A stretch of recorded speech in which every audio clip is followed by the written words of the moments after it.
So here it is, the Prove It framework. Now the beauty of this Prove It framework is that it's going to allow you to do things that you normally would want to do anyway, but you're going to use them under the guise of whether decide that they can have a credit or a debit card. And odds are they want one. There's no doubt about that. So that's how this is going to play into everybody's hands. They can prove to you that they're ready for one or that they earned the privilege to try one or not. Okay, so here it is, the Prove It framework. I am a big advocate of earning something and also of when my kids have that right or that privilege, that any mistakes that come along the way, I want them to happen while they're still at home. When my husband and I can sit back and say, okay, now what are the consequences of this? What do they need to understand? What did they not know? How can we fix this? How can we make them understand? So I was ever so grateful. I know this sounds bizarre. We were ever so grateful when our kids made mistakes while we were still able to help them adjust to it, accept responsibility for it when it was really their fault. I digressed again. So here it is.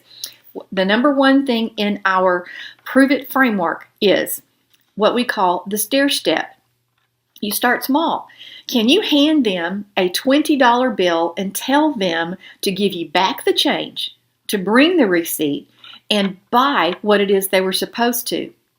Okay, if they passed that, then can you pick a category of spending that needs to happen more than one time in a week and give them an envelope with the amount for a week and see how well they do that?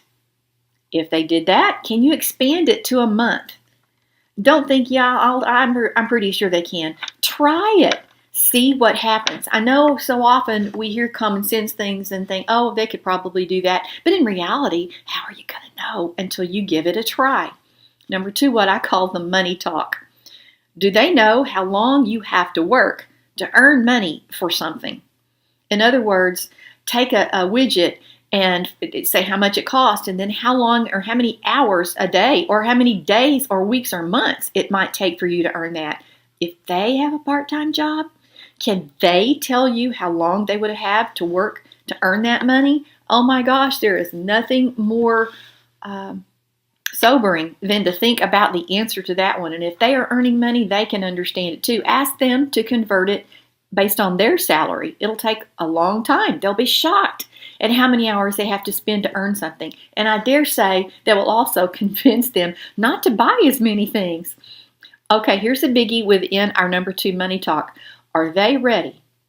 Are they ready to begin creating their own spending plan? Well, I hope so, because that's what this is all about. And if they are not ready to do that, and you haven't yet had a chance to encourage them to do that, this is your chance to roll that in right here and get that spending plan started. You don't have to start complicated and make it this big blown huge financial spreadsheet that lasts 6 years to sundown. No. You can start simple, but it's all a mentality on passing control to them that they're going to have to learn how to do anyway. Number three, the contract talk. Oh my goodness.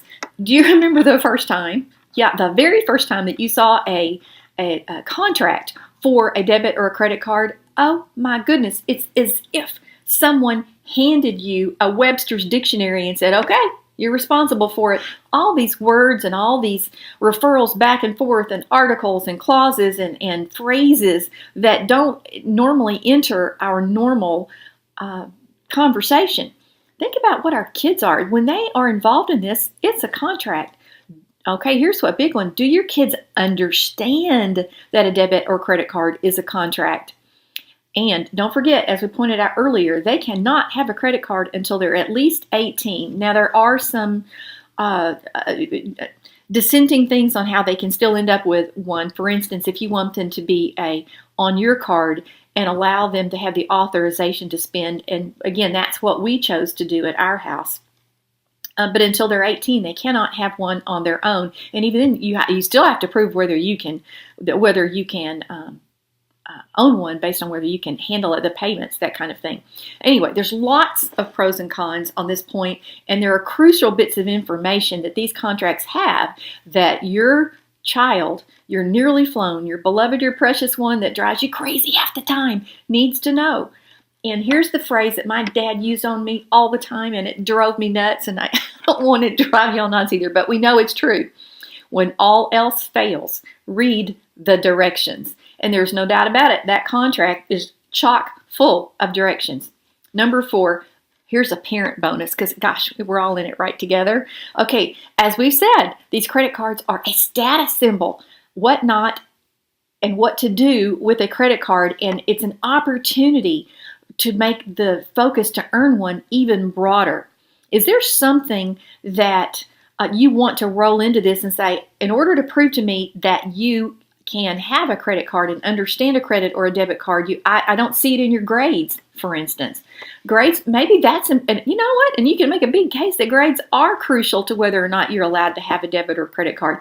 But are there things that you want to roll into this parent bonus to help you become more comfortable with giving them a debit or a credit card?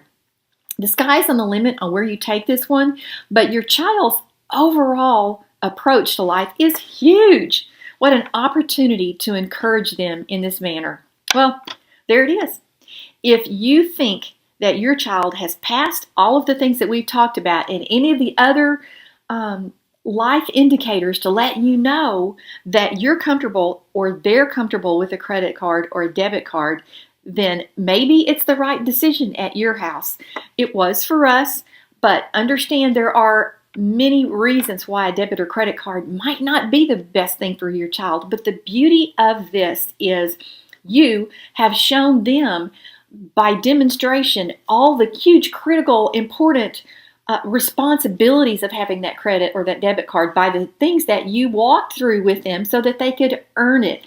And that is just, it's worth gold. I use that phrase a lot because, golly, we look for gold with our kids, don't we? Okay, go back to my story about what happens when kids in college, freshman and sophomore year, that big jump when they start.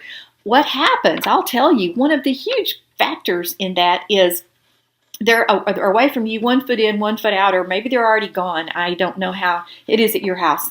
But all those credit card companies know that those kiddos are ripe as a new customer. And so they're going to send them something in the mail. And oh my goodness, what a big hit you would get. There you are in your dorm, and you get that invitation to be considered for a credit card, and that kid might think, or that young adult might think, oh my gosh, they think I'm ready for a credit card. Well, I must be if they think so. And boom, there you go, that credit card.